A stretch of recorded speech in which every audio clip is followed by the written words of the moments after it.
Kailash temple is estimated to be 10,000 years old. According to this legend, the local king suffered from a severe disease. His queen prayed to the god Gristinshwar, Shiva, at Ellora to cure her husband.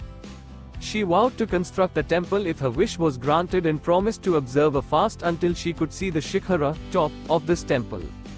After the king was cured, she requested him to build a temple immediately, but multiple architects declared that it would take months to build a temple complete with a shikhara. One architect named Kokasa assured the king that the queen would be able to see the shikhara of a temple within a week's time. He started building the temple from the top by carving a rock. He was able to finish the shikhara within a week's time.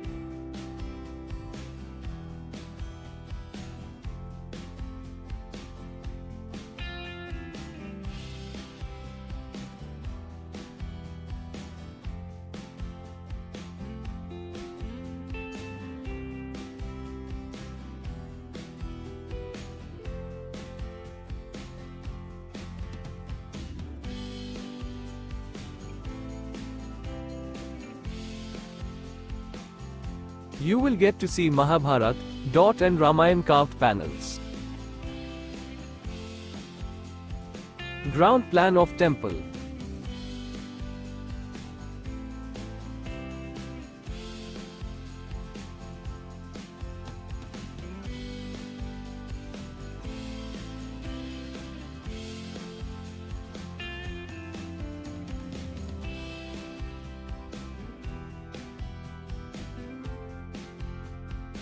Architecture plan is so amazing that the elephant around the temple looks like they are carrying the temple above them.